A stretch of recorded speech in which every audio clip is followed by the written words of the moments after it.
Buenas tardes, ¿qué tal? ¿Cómo están, jóvenes? ¿Se me escucha? Por favor, confirmen. Ok, ok, ya. Bien, vamos a dar inicio a la clase de hoy. En esta clase vamos a ver los diferentes métodos de exploración. Ya, en la clase pasada vimos el cálculo de la profundidad de exploración y el cálculo del número de exploraciones, ¿verdad? Y bueno, nos quedaba pendiente ver los diferentes métodos de exploración. Así que empezamos. Bueno, en cuanto a los métodos de exploración, existen dos grandes grupos o los diferentes métodos se clasifican en dos grandes tipos. Están los métodos geofísicos, también conocidos como métodos no invasivos o no destructivos, proporcionan información espacial del suelo o la roca, proporciona información espacial, hidrológica y ambiental. Dentro de ellos, por ejemplo, están los métodos que utilizan electromagnetismo, ¿ok? Otros métodos que utilizan la refracción o la velocidad de propagación de ondas sísmicas y ondas superficiales. Otros métodos que utilizan el concepto geoeléctrico y gravimétrico. ¿Ok? Estos métodos no invasivos se caracterizan por principalmente ejecutarse en la superficie del terreno, sin necesidad de hacer algún tipo de excavación. Por eso se llaman como los métodos no destructivos. ¿Ya? Estos métodos no destructivos son métodos complementarios a los métodos destructivos. Así que ahora vamos a ver qué son los métodos destructivos o invasivos, ¿no? O también conocidos como los métodos directos. Alteran la masa del suelo y permiten la inspección del suelo y el tomado de muestras. Permite realizar ensayos in situ, tales como la excavación o ejecución de pozos de prueba, como calicatas, trincheras, pozos, excavaciones con barreras eléctricas o manuales, sondeos rotatorios diamantinos, ensayos de penetración directa. Todos estos métodos requieren una excavación, o sea, requieren alterar de alguna manera el terreno, intervenir en el terreno. Por lo tanto, son métodos destructivos y directos. ¿Ok? Ahora, en los estudios de mecánica de suelos, el tipo de exploración obligatoria son los métodos directos o destructivos. Esto hay que ejecutarlo sí o sí, por lo menos uno o dos métodos de ellos. Y los métodos geofísicos o no invasivos ya son métodos complementarios. Ambos se complementan, pero no se puede realizar un estudio de mecánica de suelo solamente con métodos no invasivos. Por lo menos se debe ejecutar un método invasivo. ¿Ya? Así que vamos a ver cada uno de estos métodos, o mejor dicho, los métodos más importantes. El primer método que vamos a ver en cuanto a los métodos no invasivos está el georradar. ¿Ok?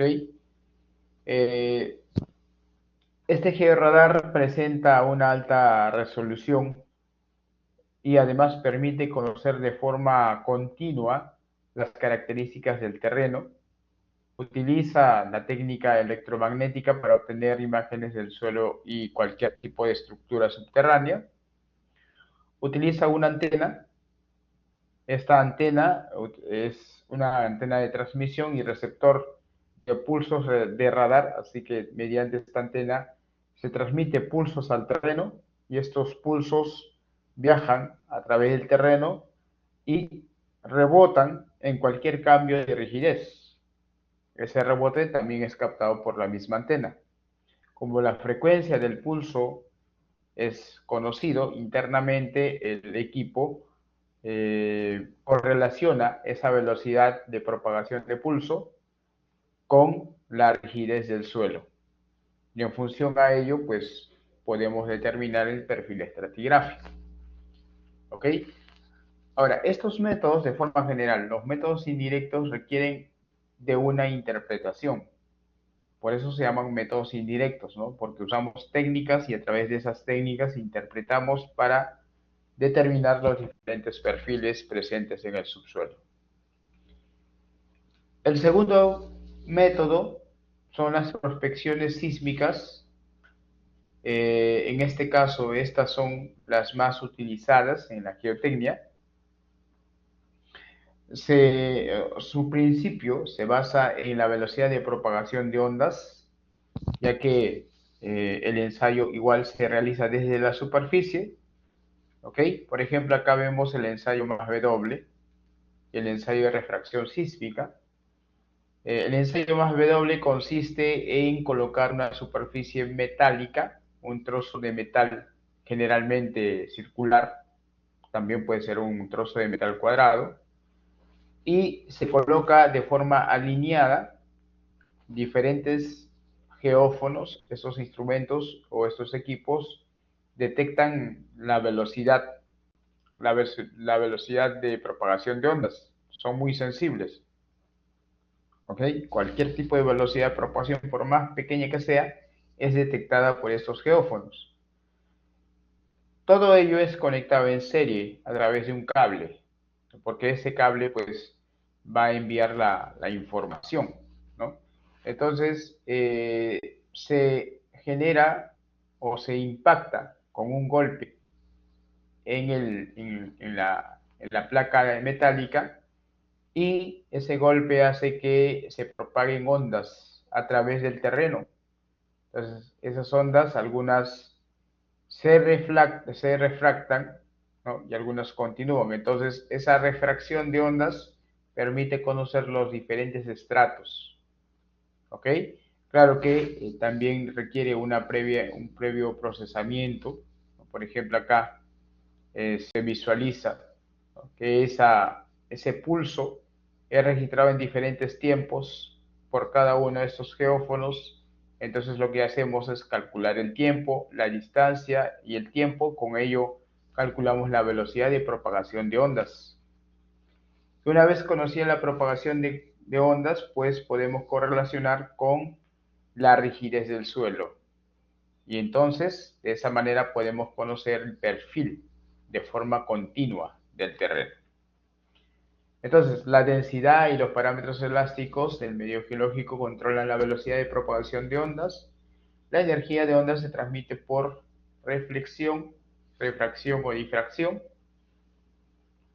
En la caracterización geotécnica se utiliza la reflexión sísmica. Usualmente es un perfil de alta resolución, y también se utiliza la refracción sísmica para conocer la profundidad y el espesor de los diferentes estratos. Es uno de los métodos más empleados en los trabajos de exploración geotécnica. Dentro de esta técnica de prospección sísmica está el ensayo de refracción sísmica, ¿ok? El ensayo más W, el ensayo SAS-W, el ensayo CSW. ¿Ya? Son diferentes tipos de ensayos que se ejecutan para determinar los diferentes estratos, los espesores de cada estrato, la profundidad del suelo. Esos ensayos son muy utilizados porque permite explorar el suelo sin necesidad de excavar hasta profundidades que pueden llegar o pasar los 100 metros. ¿Ok? Por ejemplo, acá se muestra un perfil sísmico eh, del proyecto, bueno, el terreno donde se ejecuta el proyecto o la construcción del aeropuerto de Chinchero. ¿Ok? Este perfil sísmico fue elaborado en función a los ensayos de refracción sísmica. Por ejemplo, vamos a acercarnos un poquito. Aquí ven estas líneas de color rojo, ¿ok? Cada línea de color rojo representa a un ensayo más W. No sé si ahí pueden alcanzar a ver, acá dice, ¿no? Más W, más W, más W, más W, ¿no? Entonces, ese es el resultado de los ensayos más W realizados en la superficie a diferentes puntos.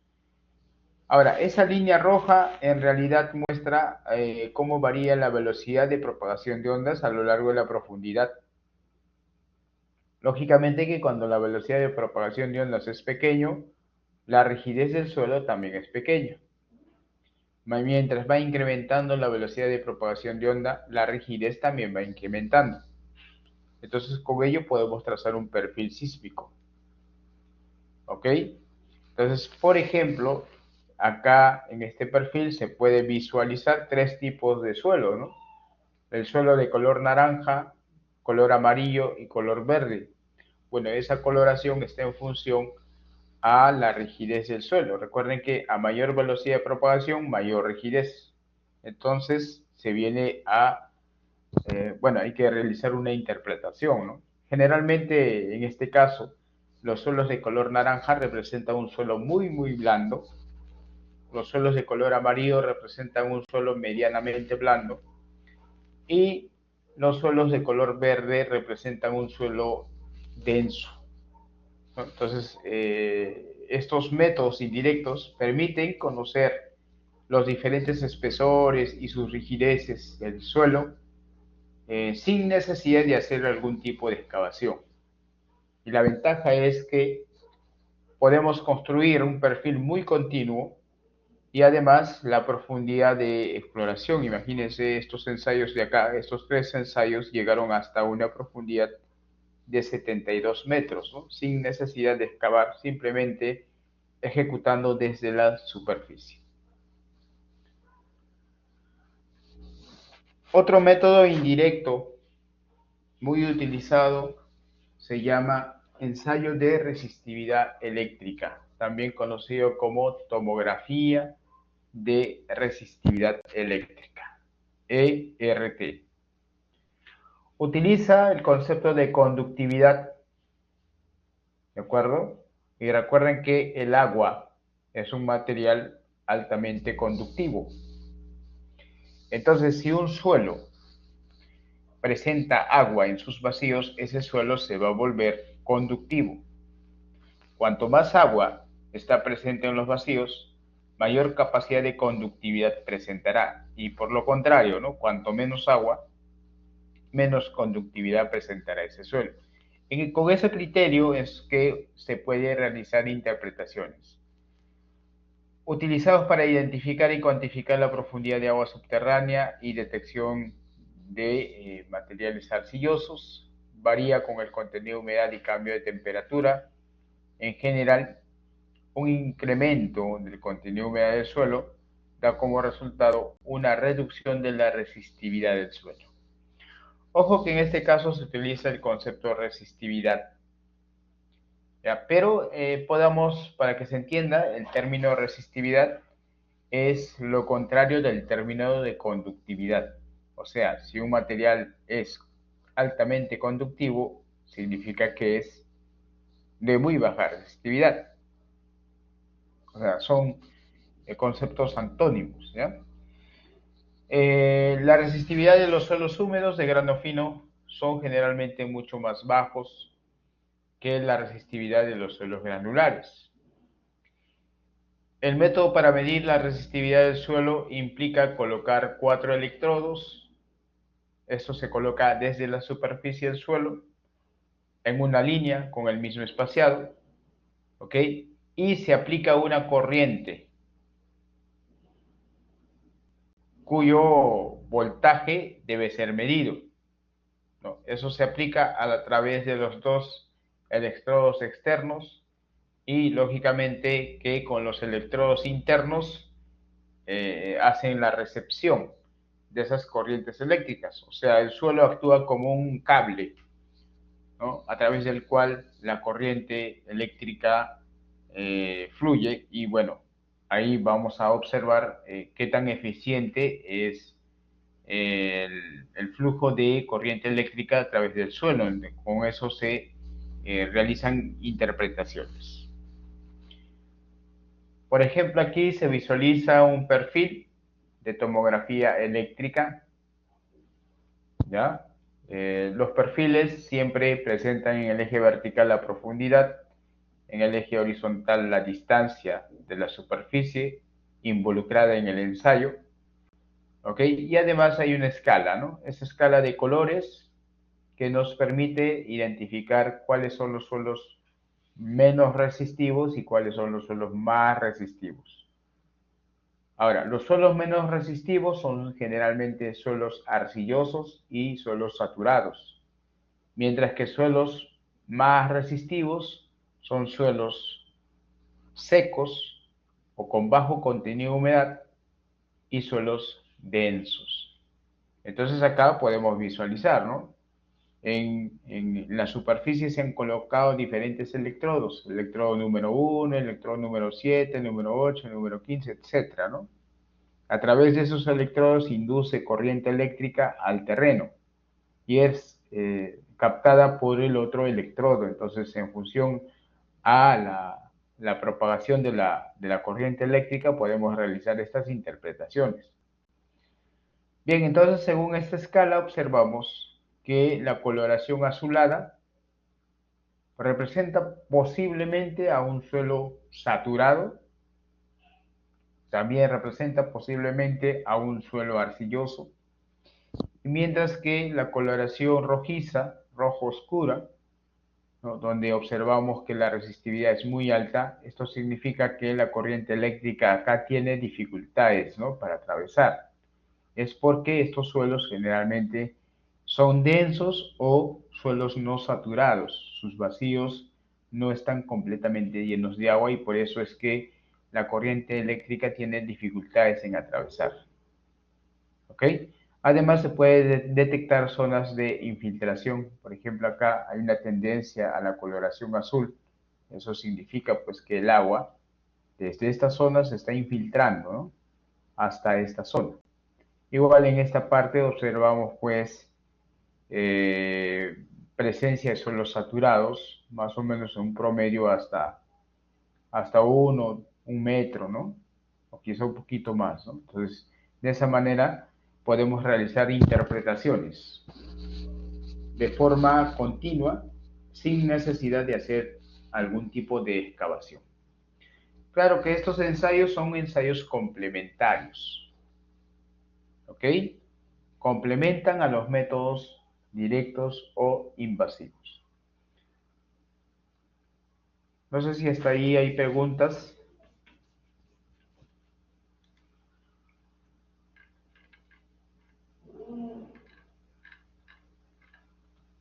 ¿No hay preguntas? Todo claro. Ya. Bueno, jóvenes, recuerden que el día de hoy se va a llevar a cabo el control de lectura, pero eso en realidad está programado para la parte final de esta clase, ¿ya? O sea, desde las 6:40 hasta las 6:50 estará habilitada el control de lectura, ¿ya? Entonces, para aquellos que, bueno, estaban consultando por interno, así que ahí la aclaración, ¿ya?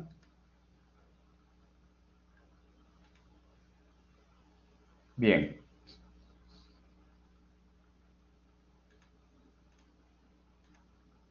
Ahora un momentito, creo que se perdió la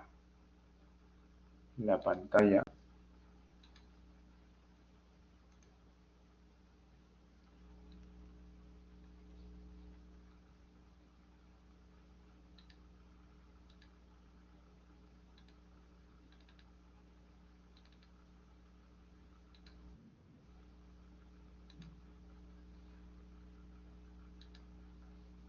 Sí, a las 6:40 empieza el control de lectura, ¿ya? Ya, un momento. Se perdió la pantalla.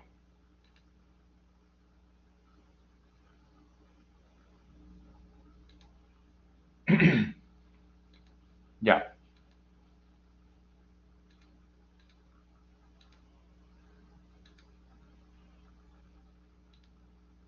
Bien. Bueno, eso en cuanto a los métodos más importantes, los métodos indirectos más importantes. Ahora vamos a ver los diferentes métodos directos o métodos destructivos. ¿Ok?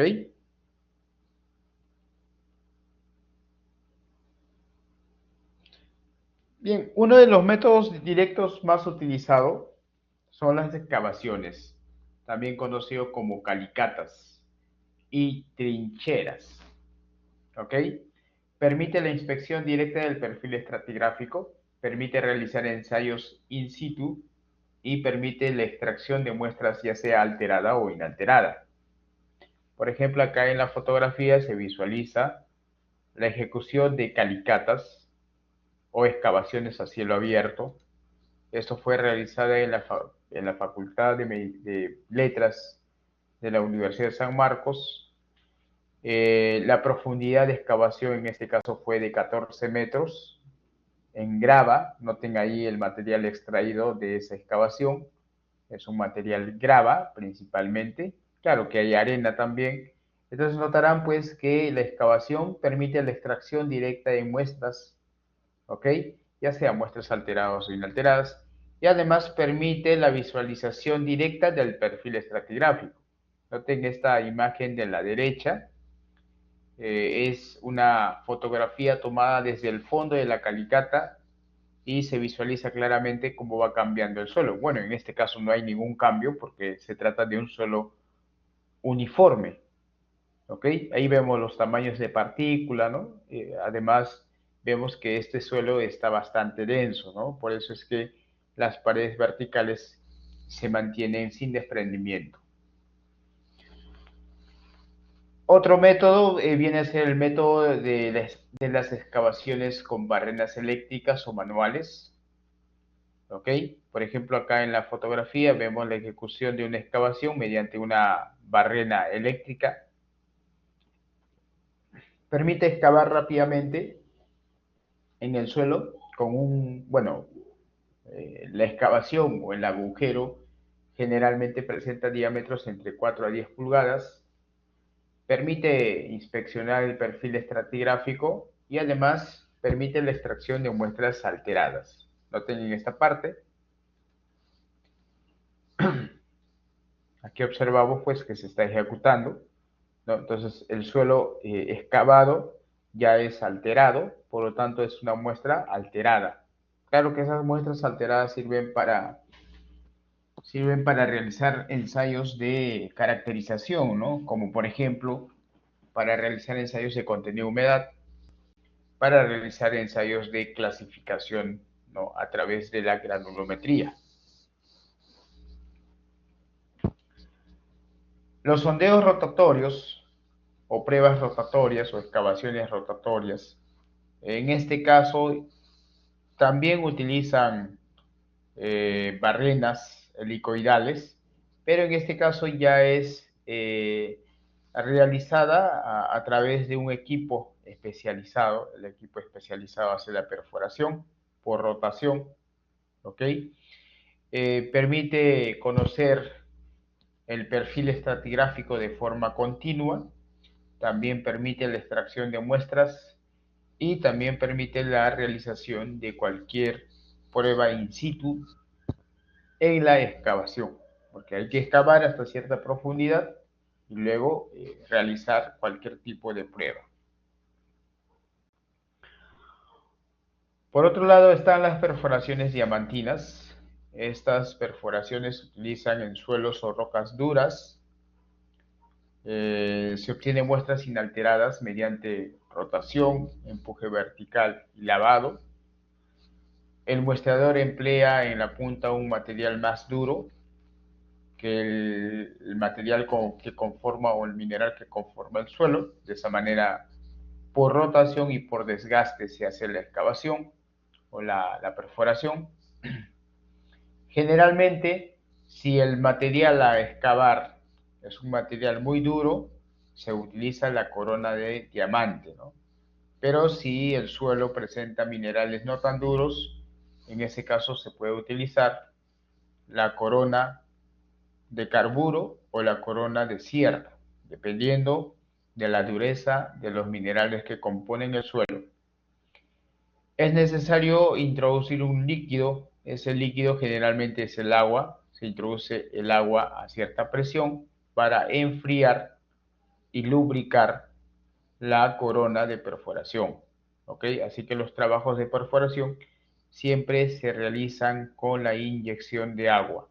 Se inyecta agua por un lado y luego se bombea, ¿no? Entonces el agua, repito, enfría la temperatura, disminuye, reduce la temperatura de la corona porque eso trabaja por fricción, ¿ok? Y además lubrica, facilitando de esa manera la perforación.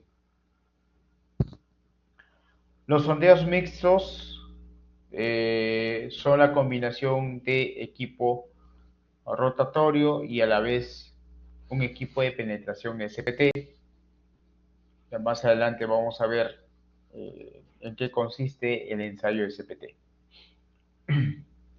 Acá se ve una serie de imágenes que muestra la ejecución de las perforaciones diamantinas, ¿no? Acá en las fotografías superior observamos pues que se está ejecutando la perforación. Claro, son equipos especializados, ¿ok? Y durante la perforación se puede extraer la muestra de forma continua. Por ejemplo, acá vemos unos motorcitos, esos son bombas para inyectar agua durante la perforación. Ahora, esas muestras extraídas normalmente se almacenan en ciertas cajas, ¿ok? Y noten pues que efectivamente, ¿no? Esas muestras son de forma continua y cada caja debe estar adecuadamente identificada, ¿no? Esto para todo tipo de muestra, ¿ya? Acá vemos la exploración geotécnica, la ubicación en progresivas, las coordenadas UTM, el número de sondeo, el número de caja. Acá claramente dice que esta es la segunda caja de 4. Y en esta segunda caja se muestra el perfil desde la profundidad de 4.3 hasta la profundidad de 9 metros, ¿no? Entonces ahí podemos visualizar cómo va cambiando el suelo, ¿no? Por ejemplo, en esta zona hay un bloque de roca, después hay grava.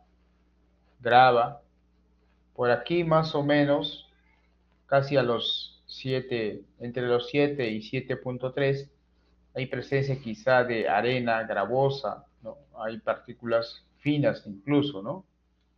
Entonces eso sirve pues para poder elaborar el perfil estratigráfico. Y durante los trabajos pues generalmente se obtienen muestras alteradas, ¿no? Por ejemplo acá vemos que se extrae la muestra alterada para poder pues visualizar las características del suelo.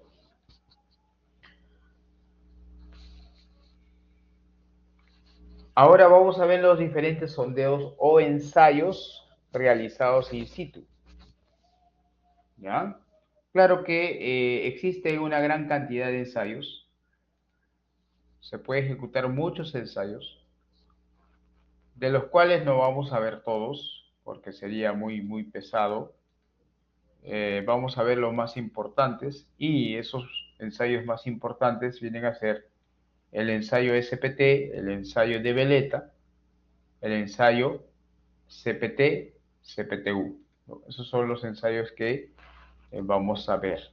¿Ya? Ojo, lo que se muestra acá ya son ensayos que se realiza dentro del pozo previamente ejecutado, ¿no? O sea, usted realiza una perforación, por ejemplo, este ensayo SPT, se perforó previamente hasta cierta profundidad, se retiró la perforadora y se colocó el ensayo. A partir de ahí se ejecuta este ensayo. Igual el ensayo de veleta, ¿no? Se realiza una penetración hasta cierta profundidad y luego se realiza el ensayo. Igual el ensayo, bueno, algunos sí no requieren una previa excavación, por ejemplo el ensayo CPT no requiere una previa excavación, simplemente se introduce a través de presión hasta cierta profundidad y pues este aparato va registrando los diferentes tipos de suelo. ¿Ok? Y bueno, por acá también están los sondeos no, no destructivos, ¿no? O indirectos, el SAS-W, MAS-W, CSW, que permite el reconocimiento del terreno a través desde la superficie. Entonces vamos a empezar con el ensayo SPT. El ensayo SPT, bueno, es las letras SPT, es las iniciales del ensayo de penetración estándar. Este ensayo está normalizado, está estandarizado por la STMD 1586. El ensayo SPT consiste en introducir un muestreador cilíndrico hueco delgado en el fondo de un pozo y para introducir se aplica golpes mediante un martillo de masa estándar con una altura de caída también estándar. ¿Okay? La masa estándar es de 63.5 kilogramos y la altura de caída es 30 pulgadas o 76.2 centímetros. El número de golpes necesarios para introducir el muestreador en 30 centímetros en el suelo se define como el número de golpes SPT. Este número de golpes permite correlacionar la resistencia al corte no drenado en suelos cohesivos, mientras que permite correlacionar al ángulo de fricción interna para los suelos granulares. Permite la extracción de muestras alteradas y el procedimiento es el siguiente. Se introduce el muestrador en 15 centímetros anotándose el número de golpes n sub 0, o sea, hay que anotar la cantidad de golpes que fueron necesarios para introducir el muestreador en 15 centímetros. Si no se puede penetrar tras la ejecución de 50 golpes, significa que el suelo es muy duro y allí finaliza el ensayo. ¿Ya? Entonces la profundidad correspondiente marca la finalidad o el final del ensayo. O sea, para ningún caso el número de golpes debe superar los 50 golpes para penetrar 15 centímetros. ¿Ya? Eso significa, pues, si hay 50 golpes, significa que el suelo es muy duro, muy resistente o muy denso, ¿no? Entonces, si ejecutas más golpes, ya puedes dañar al equipo. Luego de los 15 centímetros, nuevamente se introduce otros 15 centímetros y otros 15 centímetros. O sea, se realizan 3 veces, ¿no? Entonces, por acá voy a graficar. Digamos, este es el muestreador.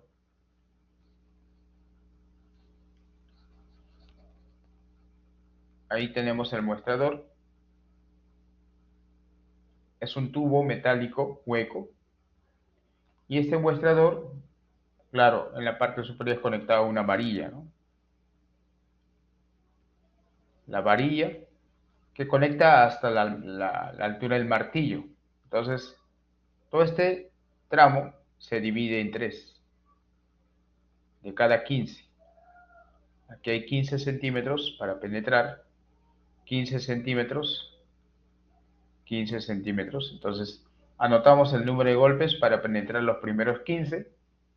Y si el número de golpes es menor que 50, continuamos con el segundo tramo. Y si es menor que 50, continuamos con el tercer tramo. ¿Ok? Y finalmente, calculamos el número de golpes como la suma de los dos últimos tramos. O sea, el número de golpes SPT, o simplemente N, va a ser igual a N1 más N sub 2. El primer tramo se descarta. Ese tramo se descarta, no se toma en cuenta para el cálculo del NSPT. Ahora, ¿qué sucede si el número de golpes supera 50? O sea, si yo estoy penetrando cualquier tramo de 15 centímetros y resulta que el número de golpes superó 50 o llegó a 50, ¿no? En ese caso se registra la profundidad al cual se aplicó ese número de golpes mayor o igual que 50 y se coloca la palabra rechazo. ¿Ok? Este término rechazo hace indicativo de que el número de golpes es mayor o igual que 50 y por lo tanto el suelo es muy, muy denso. ¿Ya? Ese es el procedimiento de ejecución del ensayo SPT. Aquí vemos la característica del ensayo SPT. Este es el muestreador. ¿Ok? Bueno, la longitud total más o menos son 50 centímetros, pero la longitud digamos, útil, ¿no? Porque la muestra va a ingresar mientras se inserta este muestrador en el terreno, entonces esa longitud útil es de 15 centímetros. ¿Ok? Y el SPT tiene básicamente ese esquema. Aquí está el muestrador que se introduce en el terreno, hay una varilla, esta varilla puede variar su longitud según la profundidad a la cual se va a realizar el ensayo. Entonces, esta varilla sirve para transmitir la energía de impacto del martillo realizada en la superficie hasta la profundidad donde está ubicado el muestreador. Aquí observamos el muestreador, este mismo muestreador, ¿no? Observamos que tiene dos roscas. En esta parte tiene la punta filosa para facilitar la penetración y en esta otra parte tiene un enroscamiento para retirar la muestra. Aquí ven el muestrador, ¿ok? Entonces acá noten esta parte tipo cuchilla que facilita la penetración del muestrador.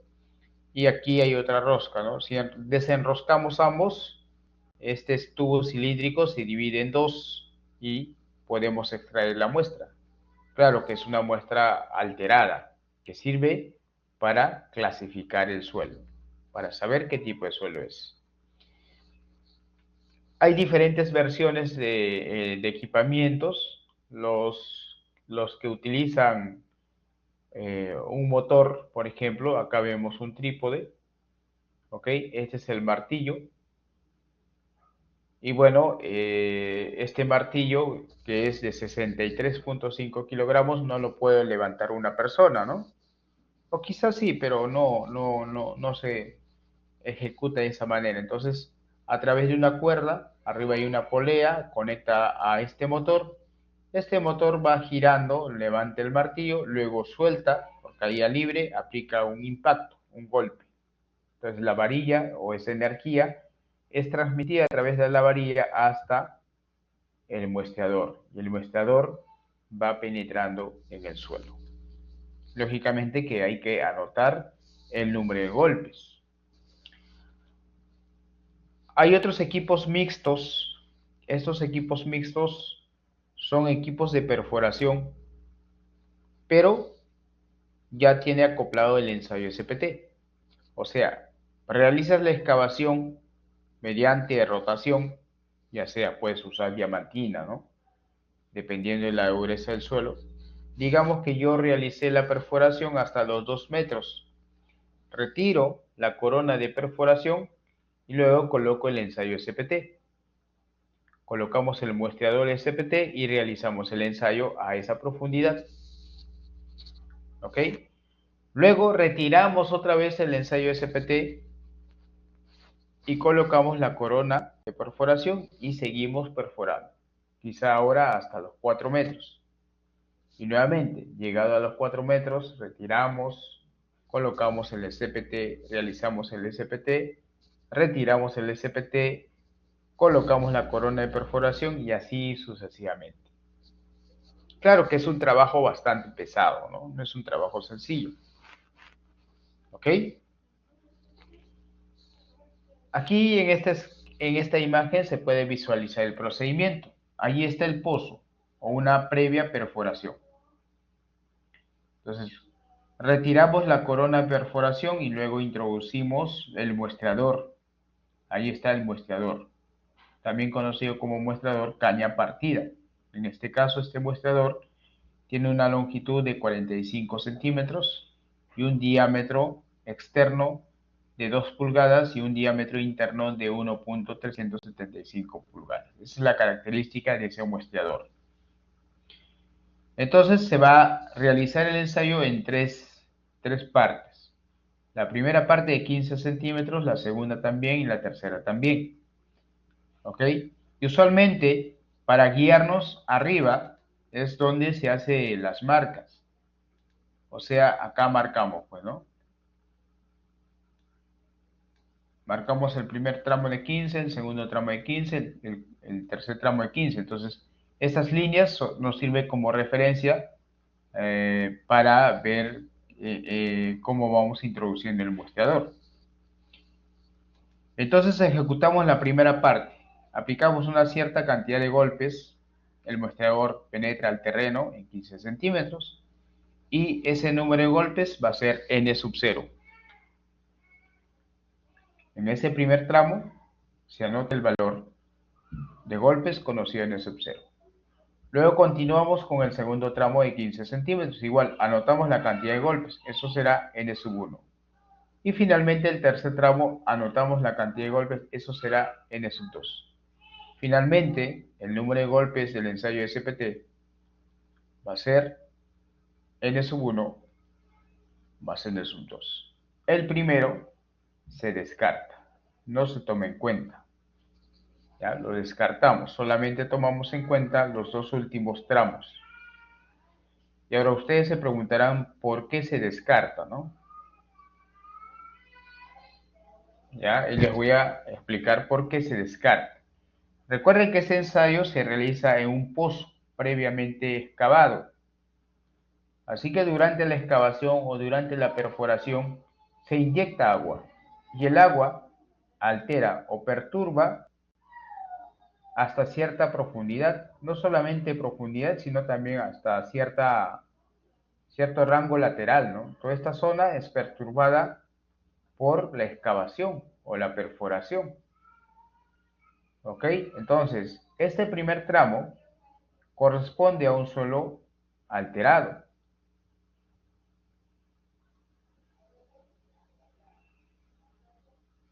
Por lo tanto, este número de golpes del primer tramo no es el real. Es un número de golpes que corresponde a un suelo ya alterado. Es por ello que se descarta, no se toma en cuenta. ¿Ya? Entonces, en eso consiste este ensayo. Entonces, anota la profundidad de inicio de ensayo. Hay que anotar la profundidad y la profundidad de finalización de ensayo. Luego, finalizas el ensayo, retiras el muestrador y continúas con la excavación hasta la siguiente profundidad. Y nuevamente en esa profundidad realizas otra vez el ensayo. Así que cada valor de NSPT representa un ensayo de SPT, ¿no? Entonces, de forma vertical, generalmente se realiza cada metro. En el primer metro, en el segundo metro, en el tercer metro, en el cuarto metro y así sucesivamente. ¿Ya? Eso es el ensayo SPT. Ahora, este ensayo requiere previamente de la medición de la energía. Noten que este martillo tiene una masa de 63.5 kilogramos y tiene una altura de caída de 76.2 centímetros. Por lo tanto, cada vez que impacta, aplica un nivel de energía. Esa energía es transmitida por la varilla hasta el muestrador. Entonces, lógicamente que podemos calcular la energía teórica. Esa energía teórica es la masa del martillo por la gravedad por la altura de caída. Reemplazando los valores, la energía teórica resulta 474.6 joules, que se puede aproximar pues a 475 joules. Pero ¿qué sucede? Que toda la energía de impacto no es transmitida eficientemente al amostrador, porque parte de esa energía se disipa. ¿Ok? Y la literatura, o sea, los diferentes investigadores verificaron que efectivamente la energía que llega al muestrador varía desde un 30% a un 80%. Claro, esa variación va a depender del tipo de muestrador, va a depender de la longitud de la varilla, ¿no?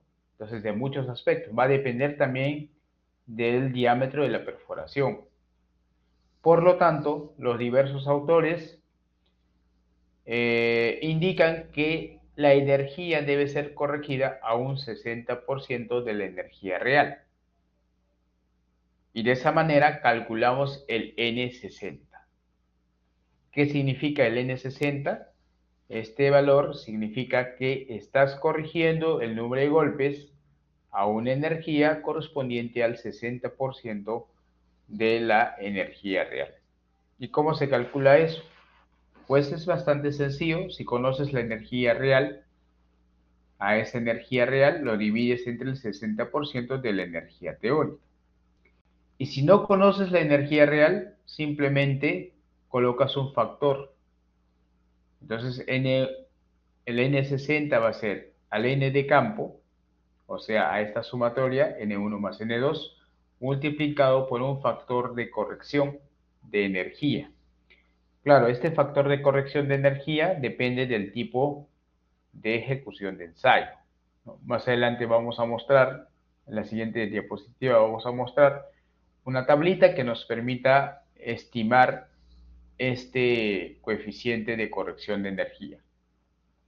Adicionalmente se debe corregir por múltiples factores, como por ejemplo la longitud de varilla, el tipo de muestreador, el nivel de confinamiento del suelo, a mayor profundidad, mayor confinamiento, eso también afecta, y también afecta el diámetro de la perforación.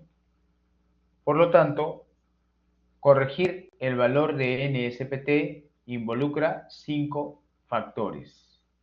El factor C sub E, que es el factor de corrección por energía, el factor C sub N, factor de corrección por sobrecarga o confinamiento, C sub B es el factor de corrección por longitud de varilla, C sub R es el factor de corrección debido a, bueno, esto es a la longitud y esto es debido a al diámetro de la perforación, y finalmente C sub S es un factor de corrección por el tipo de muestreador. En esta tablita, bueno, la literatura o diversos autores recomiendan, ¿no?, de cómo o qué factor utilizar. Por ejemplo, si quiero hacer una corrección por energía, dependiendo del equipo, ¿no? Si el equipo es original, si el equipo es de pistón, si el equipo es de ejecución automática, ahí tengo rangos para elegir este coeficiente. Ahora, para la longitud de varilla, pues igual, ¿no? Cuando la longitud de varilla es menor a 3 metros, ahí está el coeficiente y eso va sumando, ¿no? Cuando la longitud de la varilla también va incrementando. Para el diámetro de la perforación, dependiendo de la perforadora, ¿no? Por ejemplo, si yo utilizo una perforadora con 150 milímetros de diámetro, utilizo este coeficiente. Si yo utilizo una perforadora con 100 milímetros de diámetro, utilizo este coeficiente. Y también el tipo de muestrador, ¿no? Si usamos el muestrador estándar, el coeficiente es 1. Si usamos el muestrador con guías, el coeficiente es 1.1 a 1.3. Claro que habría que estimar un rango promedio más o menos. Y el factor de sobrecarga se calcula mediante esta expresión, la raíz cuadrada de la presión atmosférica entre el esfuerzo vertical efectivo. ¿Ok? Y eso no debe superar a 1.7. Recuerden que la presión atmosférica en kilopascales se aproxima a 100, Así que si quieres usar 100 kilopascales, el esfuerzo efectivo también debe estar en la misma unidad, 100 kilopascales. Entonces, de esa manera, corregimos el N de campo para obtener el N160. Este parámetro es muy utilizado en los diseños. ¿Ok? Así que igual, vamos a ver la aplicación en el capítulo 3 o en la unidad 3. Ahí vamos a ver la aplicación de el N160. Entonces, el ensayo SPT, o mejor dicho, el número de golpes del ensayo SPT en suelos granulares correlaciona el ángulo de fricción. Por ejemplo, esta tabla es presentada por Monet 2015, pero inicialmente, bueno, las dos tablas son presentadas por Monet, pero son tablas de los autores de Joseph Bowles, ¿no? Quien a través de cierta experimentación concluyó en los parámetros. ¿Y cómo se utiliza esta tabla? Bueno, en realidad es muy sencillo. Bueno, en este caso, noten que el SPT está ajustado a un 70% de la energía, ¿no? Si la arena es de grano fino, medio o grueso, ahí vemos, ¿no? Por ejemplo, si la arena es de grano medio y es muy suelta, presentará Ns entre 2 y 3. Si la arena es de grano fino y es densa, entonces el número de golpes variará entre 16 y 30.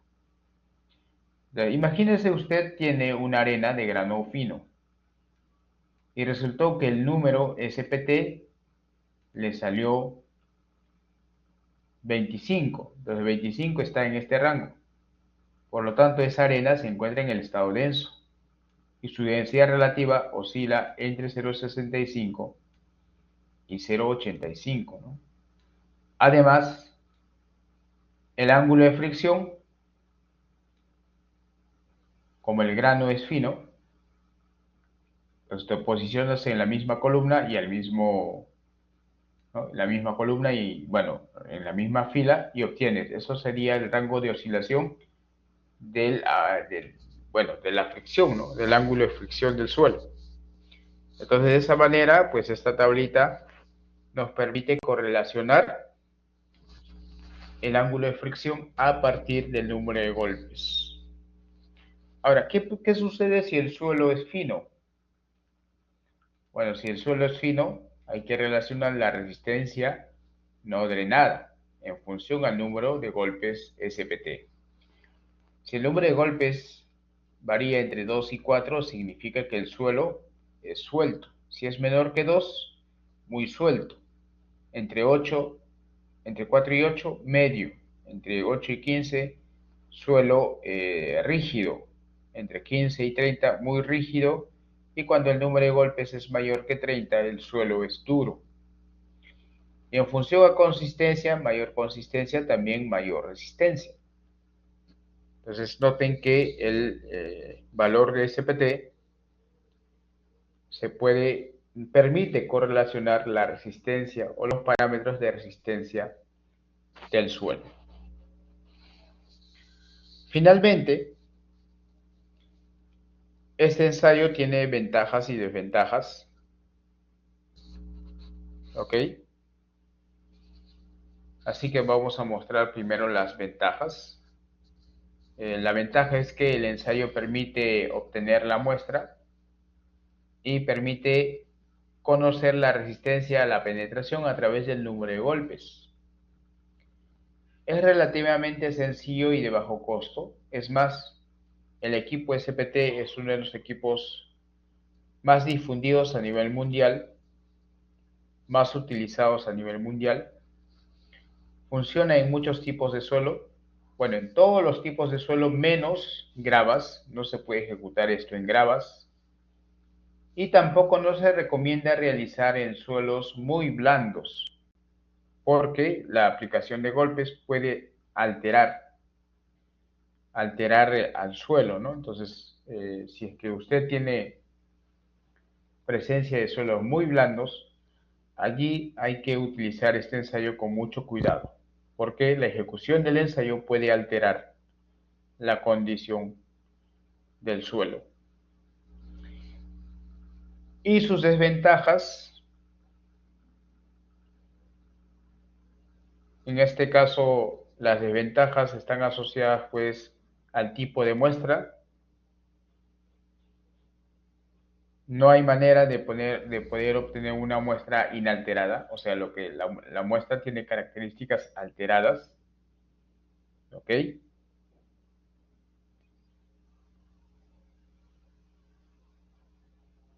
A ver, un momentito.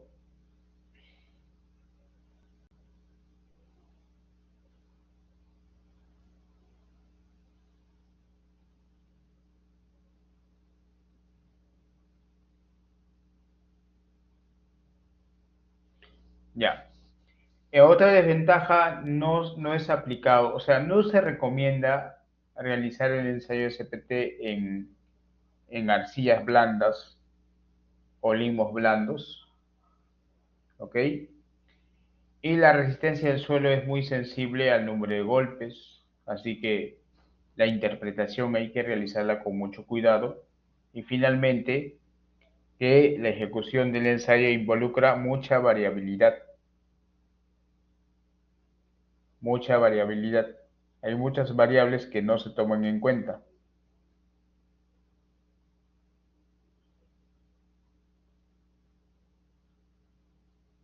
¿Ok? Y cuando se hacen trabajos de exploración, en este caso se anota, ¿no? La profundidad, los diferentes tipos de suelos presentes y acá cómo va variando el NSPT, ¿no?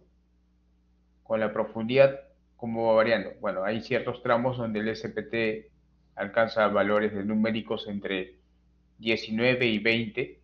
Ya estoy sumando, ojo que acá se presenta, ¿no? Este es el N0, estos dos de acá serían el N2 y el N3. Si usted suma el N2 y el N3, perdón, el N1 y el N2, tenés el número de golpes, ¿no? Entonces, en este tramo, más o menos un promedio de 18 el número de golpes, de ahí baja, de ahí incrementa, ¿no? Entonces, con eso yo puedo interpretar, se puede interpretar, pues, el perfil estratigráfico, ¿no? ¿De acuerdo? Ese es el ensayo SPT.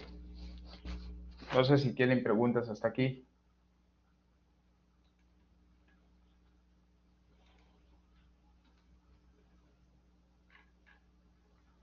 A ver qué dicen.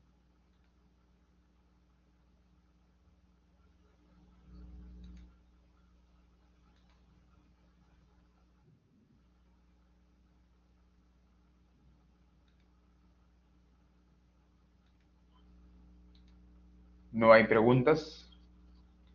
Ok, todo claro. Bien. Ahora vamos a pasar al siguiente ensayo.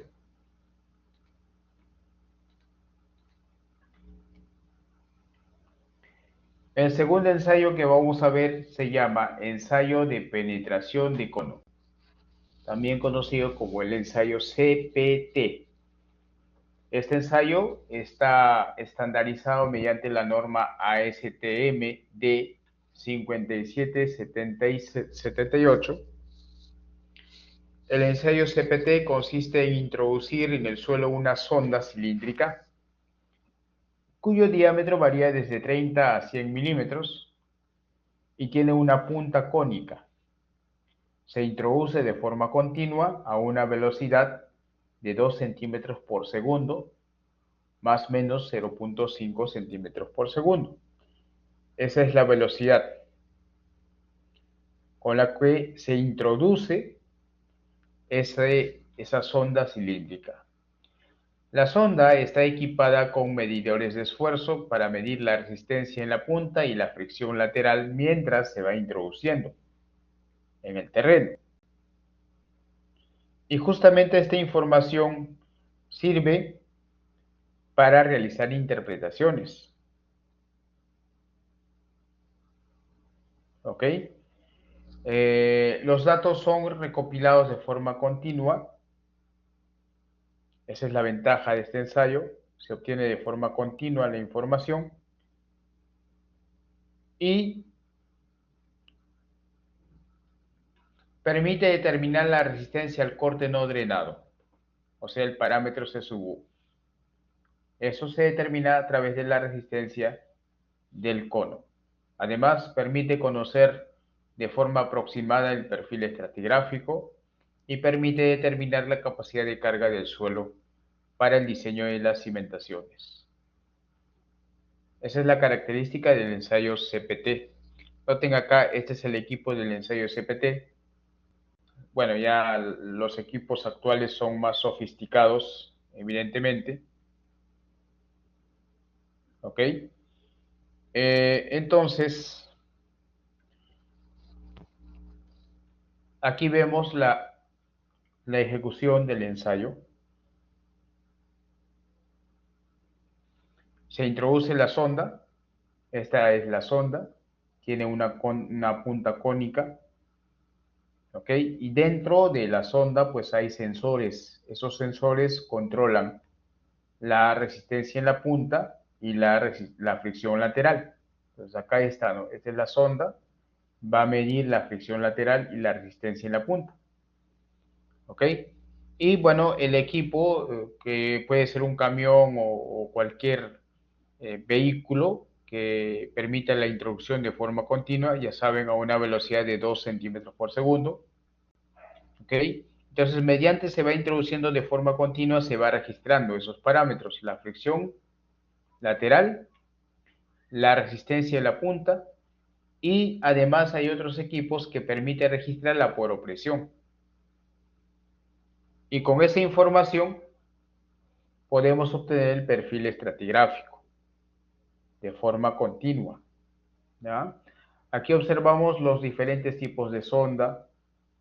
Claro, estos han progresado con el tiempo, ¿no?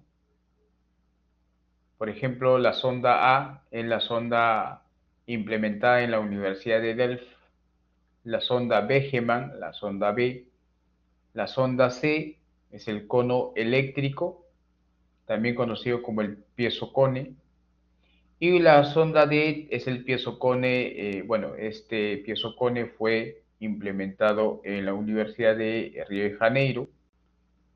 ¿Ok? Entonces noten pues que la sonda ha evolucionado con el tiempo y seguramente va a evolucionar. O sea, esto pues va mejorando, ¿no? Es una técnica que va mejorando con el tiempo.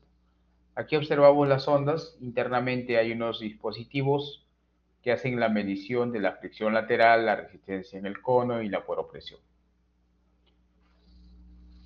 Las ecuaciones que sustentan a este equipo utiliza el principio del equilibrio.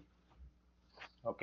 No voy a hablar mucho de las ecuaciones, pero lo que sí voy a hablar es que durante la ejecución del ensayo se obtiene la resistencia en el cono y la fricción lateral.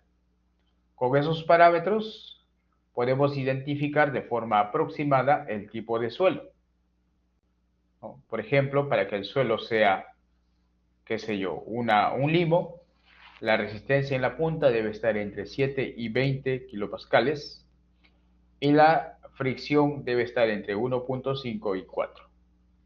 Claro que este cuadrito está reconocido dentro del software del equipo, así que mientras se ejecuta el ensayo, automáticamente se va trazando el perfil estratigráfico, ¿no? Esa tablita también se puede presentar en este mapa. Por ejemplo, si la resistencia en la punta fue, qué sé yo, de 10, acá estaría, ¿no? Y si la fricción lateral fue de 6, entonces trazamos 10 y 6. Esos dos da en la región 11. Vamos acá y ahí vemos el tipo de suelo, ¿no? ¿Ok? Entonces, de esa manera, pues, este método o este ensayo CPT permite identificar el tipo de suelo. Aquí vemos el perfil o los resultados que obtiene este ensayo. Se ejecuta el ensayo CPT, ¿ok? Se registra la resistencia en la punta de forma continua, se registra la fricción la fricción lateral de forma continua y también se registra la poropresión de forma continua. Con esa información podemos interpretar el tipo de suelo, ¿ok? Esa es la ventaja de este equipo. Se obtiene perfil continuo del suelo de forma rápida. Los resultados no dependen del operador.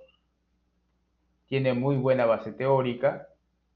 Este ensayo es muy bueno para suelos blandos, pero tiene sus desventajas, ¿no? Es costoso, requiere operadores muy capacitados, los elementos electrónicos se descalibran, así que hay que calibrarlas continuamente.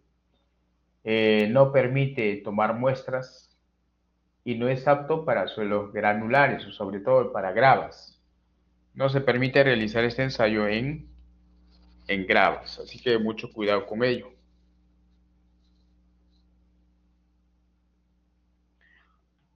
Bien, no sé si eso está claro con respecto al ensayo CPT.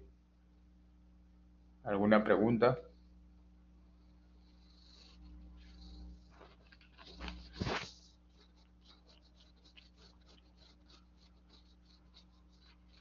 Todo bien. ¿Confirman? Ya. Ahora, ¿qué dice la norma respecto a estos ensayos? Ojo que estos ensayos también están en la norma. La norma está acá, ¿no? Ya ustedes conocen la norma. Voy a descargarla.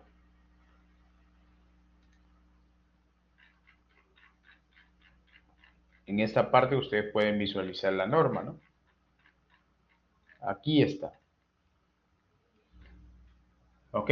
Método de ensayo normalizado para la auscultación con penetrómetro dinámico ligero de una punta cónica, DPL. Acá está, auscultación dinámica mediante cono PEC, el ensayo SPT. ¿Ok? Y esta tablita muestra un resumen, ¿no? Dice, el ensayo SPT se puede realizar en una perforación, dentro de una perforación, para todo tipo de suelo menos grava, ¿no? O sea, no se puede ejecutar en grava. El ensayo CPT también es un tipo de auscultación. Se puede realizar en todo tipo de suelo menos grava. Y así, pues, hay diferentes ensayos que solamente están sujetos a ciertos suelos. En la mayoría de ellos no se pueden ejecutar en grava. ¿Ok? Sí, adelante. Alguien levantó la mano. Sí, pero una duda que tengo. Eh, Sí. ¿Cómo sé cuántos ensayos debo hacer si me da una determinada área de un proyecto? Yo cómo sé cuántos ensayos debo hacer. Pues la cantidad de ensayos se elige en función a la tabla. Primero tenemos que identificar el tipo de estructura y luego, según la tabla número 6, eso lo vimos en la clase pasada, determino la cantidad de ensayos, ¿no? ¿Ok? Y justamente para ello voy a resolver este ejercicio, ya, la pregunta 3, ya, a eso ya iba, porque en la pregunta 3 vamos a ver la aplicación ya, de la norma, ¿ya? Dice, se le encarga realizar un estudio de mecánica de suelos con fines de cimentación para un proyecto residencial que consta de un edificio de 7 pisos más un sótano. Para la construcción se dispone de un terreno total, bueno, un área total de 2.500 metros cuadrados, cuya área construida es 70%. Según el diseño, se prevé construir con el sistema de pórticos y muros de concreto. Así que es un edificio de 7 pisos más un sótano. Por lo tanto, hay 8 niveles. tiene 8 niveles. Luego el edificio se va a construir con pórticos, pórtico de concreto y muros de concreto, ¿no?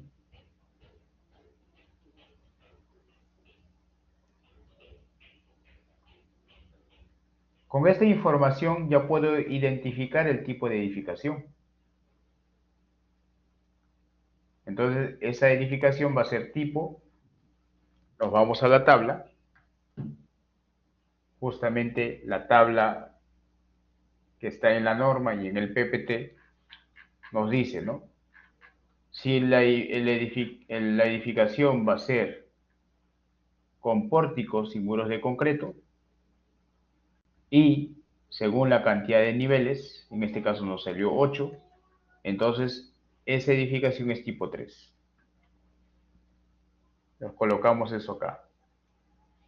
Edificación tipo 3. Y con ello calculamos el número de exploraciones.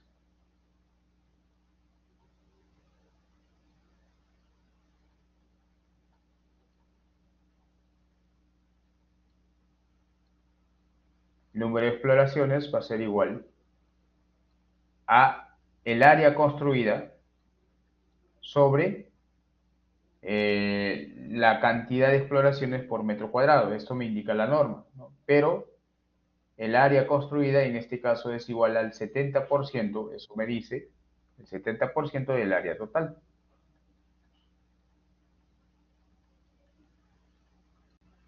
¿Cuánto sale el área construida? A ver.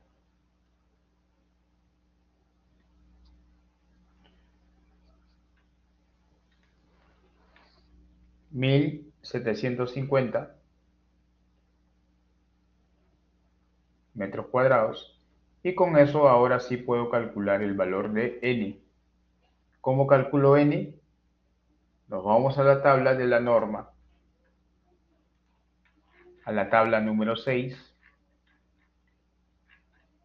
Y en esa tabla número 6 me dice, oye, si tu edificación es tipo 3, necesitas una exploración cada 900 metros cuadrados por área de techo del primer piso, ¿no? En este caso, el área construida es 1750 metros cuadrados divididos entre 900 metros cuadrados por cada exploración.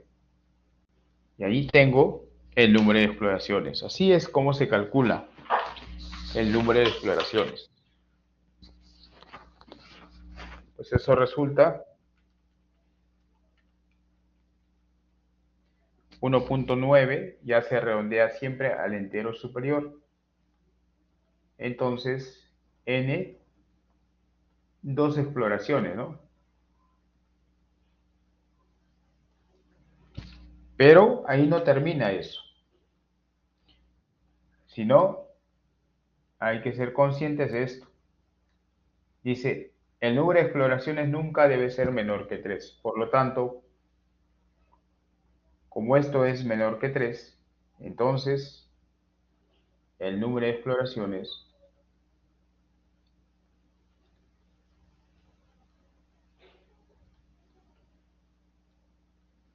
debe ser 3 como mínimo. Así es como se calcula la cantidad de exploraciones. ¿Ya? No sé si está claro eso.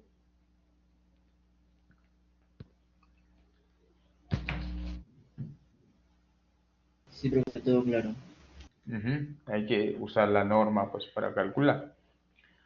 Ahora, el ítem B, ¿qué dice? Calcular la profundidad de exploración. B, profundidad.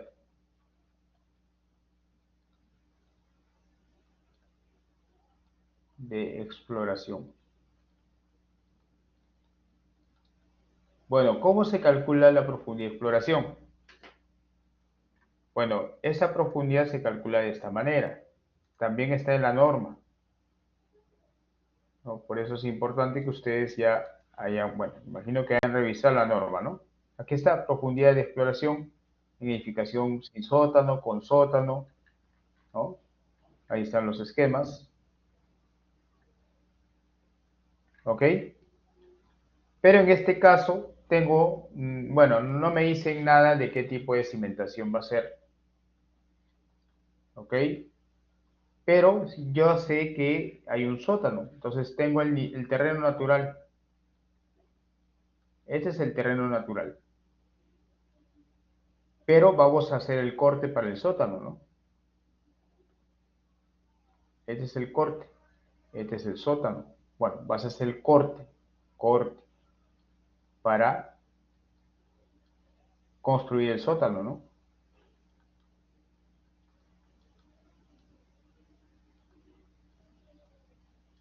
Y la norma dice, después del nivel de corte, por lo menos tienes que reconocer 3 metros. Entonces, ¿cuál sería la profundidad? Pues sería todo esto. Desde la superficie, todo esto sería la profundidad. Y la norma también de forma indirecta dice que cada sótano se considera 3 metros de altura. Por lo tanto, la profundidad de exploración, ¿cuánto sería? 3 más 3, 6 metros. Como mínimo. Esta es la profundidad de exploración. Como mínimo.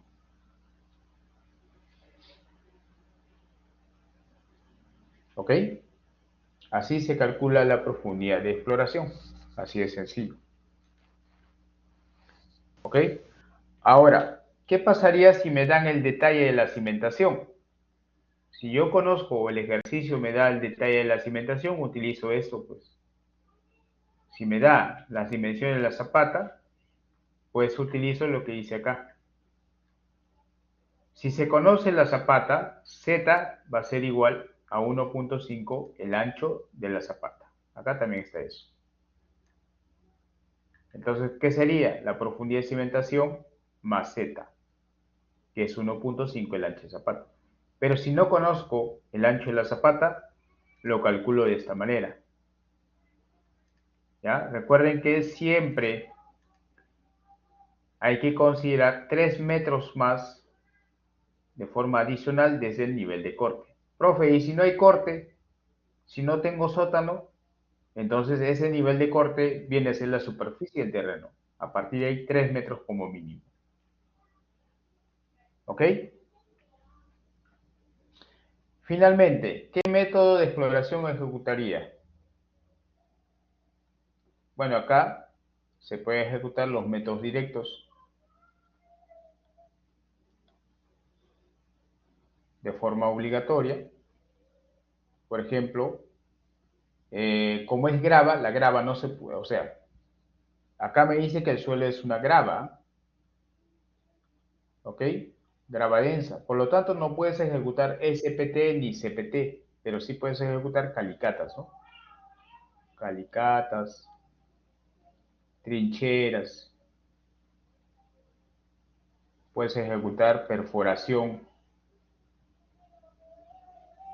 ¿ok? No puedes ejecutar SPTs, ¿ah? Los SPTs no se pueden ejecutar en gravas. Y como métodos indirectos, por ejemplo, puedes ejecutar el ensayo sísmico, ¿no? Ensayos geofísicos,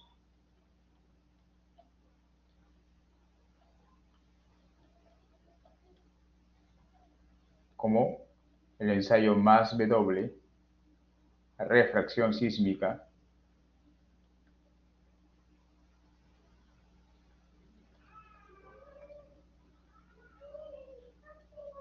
por ejemplo, el ensayo de resistividad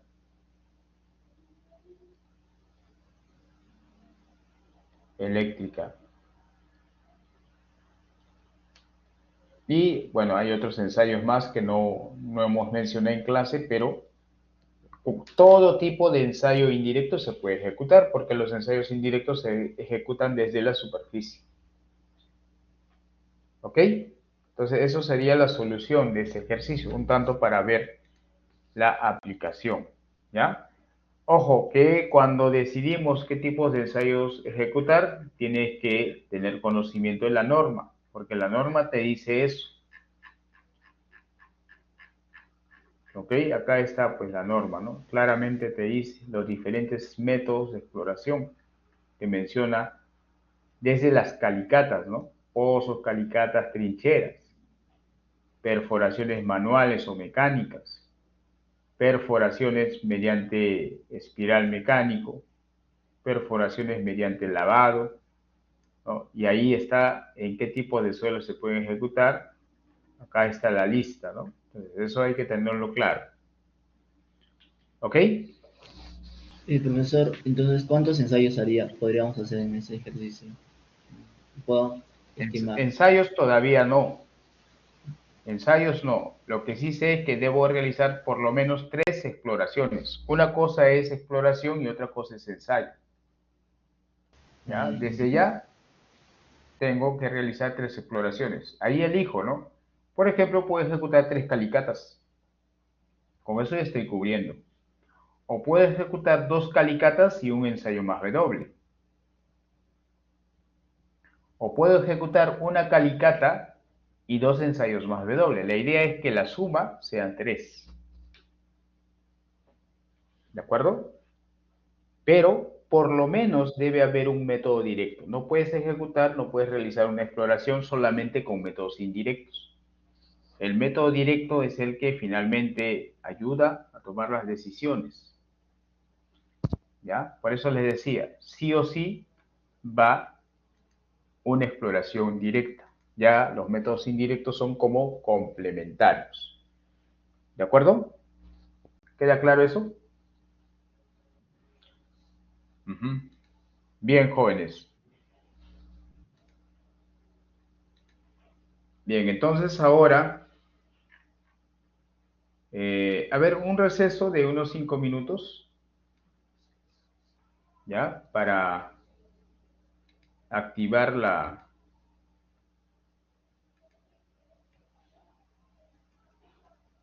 voy a activar el control de lectura.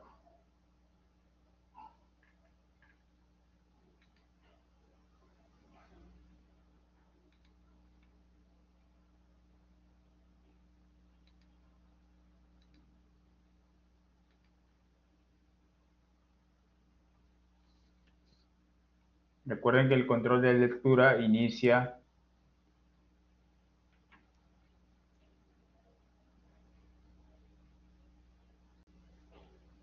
a las 6:40, ¿ya?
Ya, a ver, jóvenes, en un minuto y algo inicia el control de lectura, así que presten atención a la siguiente recomendación. Primero, el control de lectura lo van a encontrar en la carpeta Controles de lectura. Ahí está, control de lectura número 1. Va a estar disponible desde las 6:40 hasta las 6:50. Tienen 10 minutos, ¿ya? Van a poder visualizar una pregunta a la vez, responden y continúan con la siguiente pregunta. Son 6 preguntas, cuyo puntaje total es 1.5. Solo tienen un intento y no está permitido retroceder. ¿De acuerdo? Así que, a ver, voy a ver si ya se visualiza. Todavía no, pero en unos momentos ya seguramente estará visible.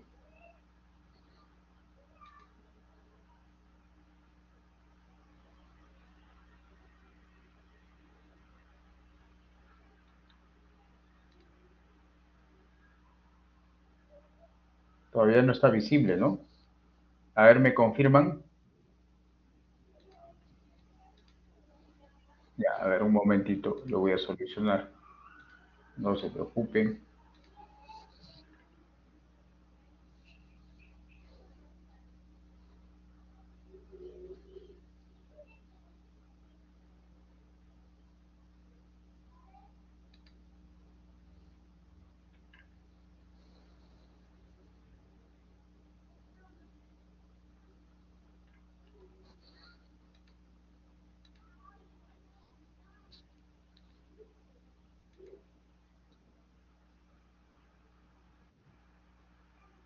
Creo que ya está visible, ¿no?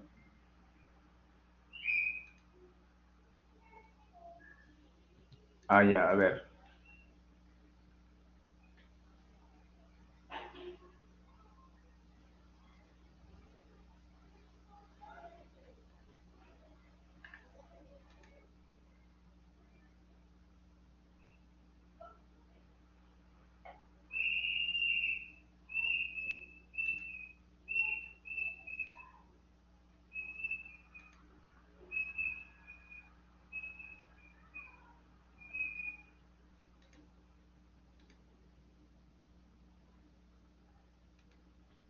Y a ver, ahora actualicen.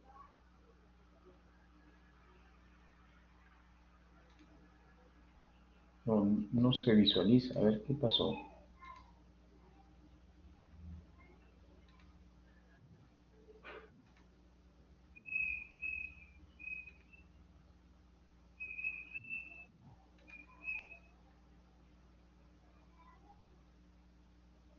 Ya.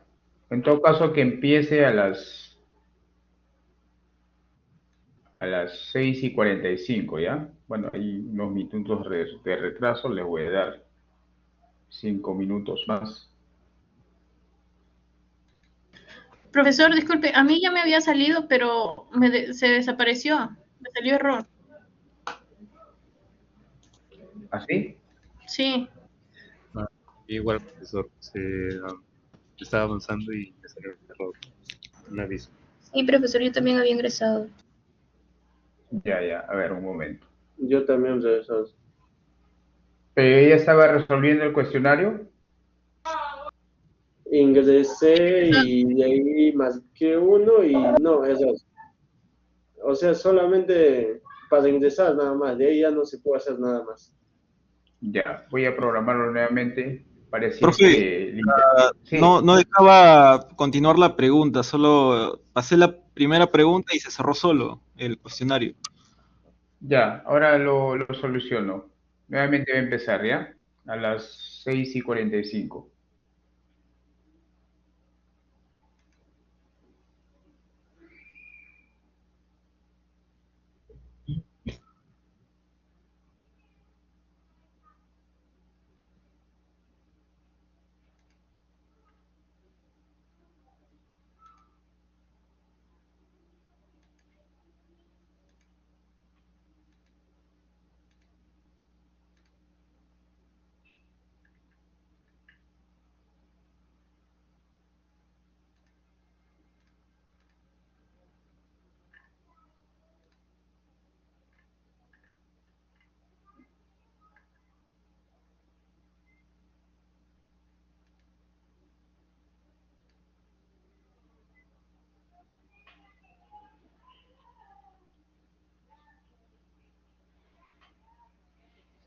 Ya creo que está visible. A ver, confirmen.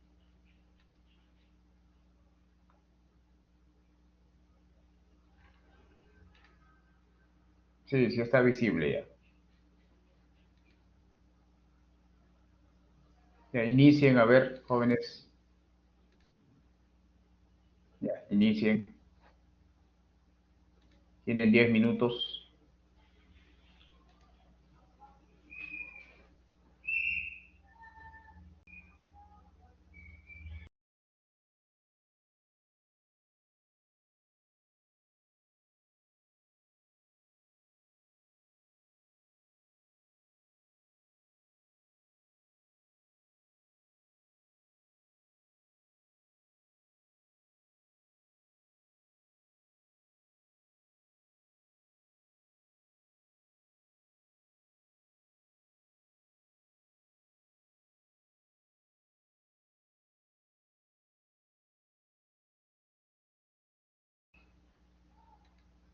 A ver, te sale 7 minutos antes, 7 minutos restantes. Sí, creo con menos tiempo está. A ver, vaya resolviéndolo nomás. A ver, voy a extenderlo en todo caso.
Ya, a ver, le faltó 3 minutos. Me parece que esos 3 minutos ya estaban ingresando en la plataforma inicialmente, es por eso que ya no se pudo modificar.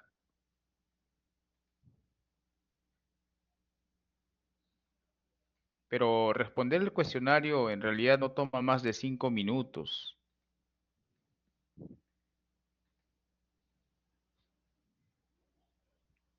Sí, se cerró. eh,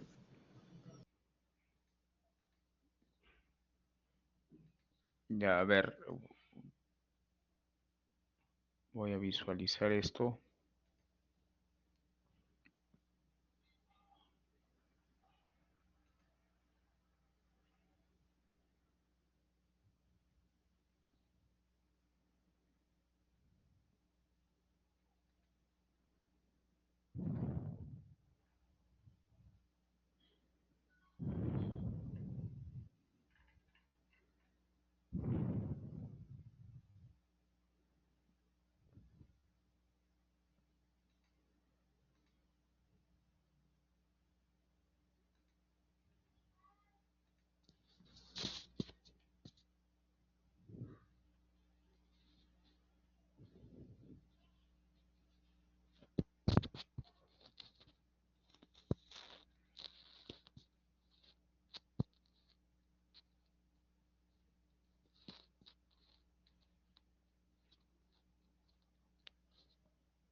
Sí, eso estoy tratando de dar unos minutos, pero me parece que ya no puedo porque ya está en marcha el cuestionario. No puedo modificar el tiempo.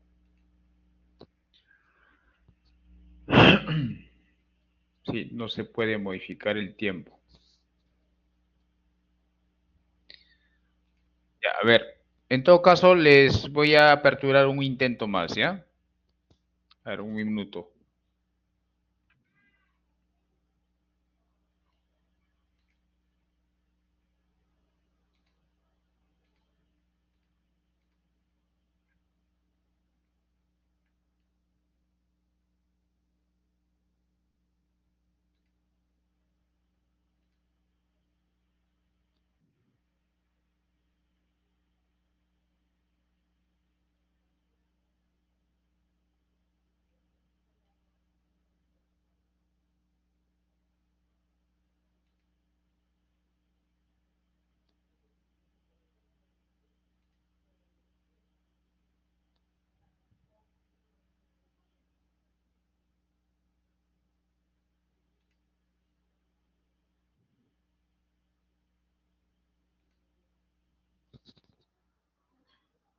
Ya, a ver, ingresen.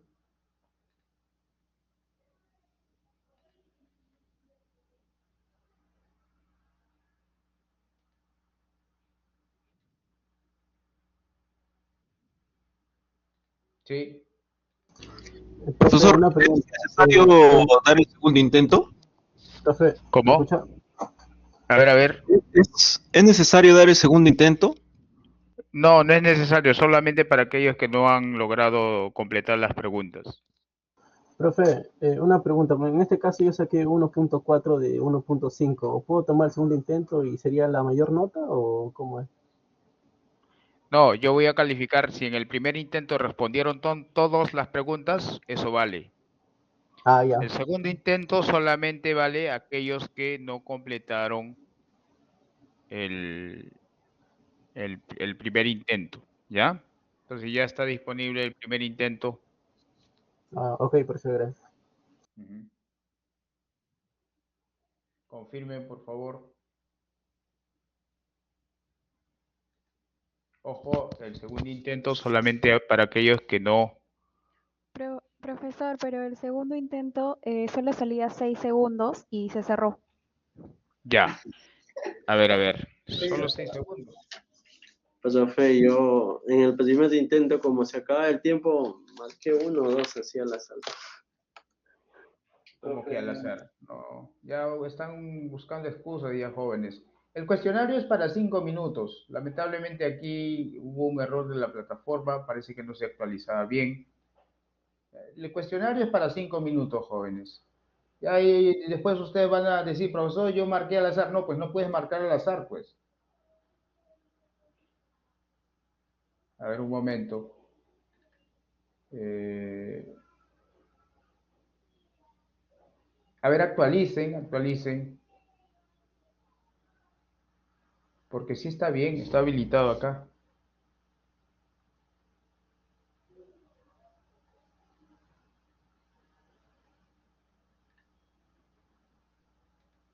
¿No se visualiza el segundo intento?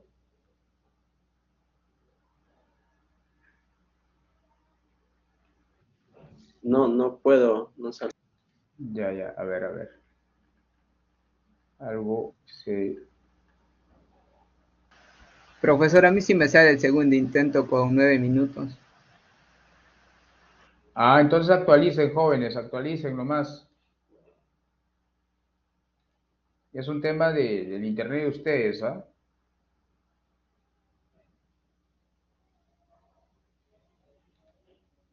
Profesor, disculpe, lo que pasó es que, como dijo mi compañera, el segundo intento solamente era de 6 segundos y se cerró y ya no me permite el volver a ingresar nuevamente. O sea, no sé si a mi compañero le parecerá, pero a mí no particularmente. Solamente me sale ver entregas y eran unos segundos. Pero algunos sí están, no sé qué ha pasado ahí, ¿no? O sea, si algunos Sí, pueden pero ingresar, actualizo y no ningún me problema. aparece.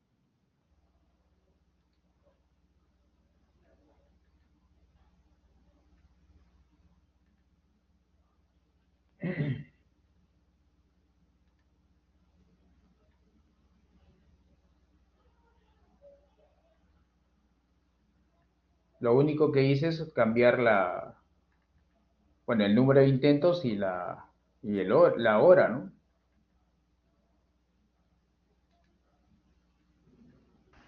Profesor, a mí me sale, o sea, yo me quedé en la pregunta 4, pero sí, a mí me salen los 9 minutos. ¿Ves? O sea, sí está bien, pues. Está bien. Entonces el tema de cada quien será ahí, no sé, su internet o han ingresado varias veces, lo han cerrado, no sé, porque solamente está permitido dos intentos. No, profesor, no es que haya ingresado varias veces, sino que el segundo intento era de 6 segundos. Entonces se cerró automáticamente sin poder responder. Es extraño eso, ¿ah? Sí. Buenas noches, ingeniero Luis. Yo, Raúl Coleman.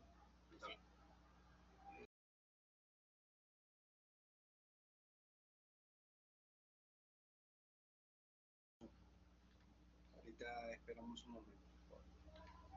Ya, a ver, un último intento, pero en el tiempo que queda, les queda 5 minutos, ¿ya? Ya no puedo extender más. Ya, ok.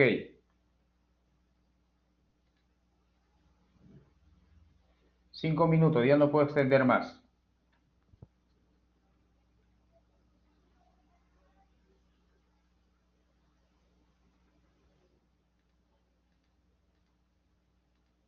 Y solo se le va a validar a aquellos que en el primer intento no respondieron todas las preguntas y en el segundo tampoco. ¿Ya? Bueno, está habilitada y con eso, bueno, terminan el cuestionario y finaliza la clase, ¿ya? Bueno, yo ya tengo que retirarme porque tengo una sustentación de tesis, así que culminan el cuestionario. Nos vemos, gracias.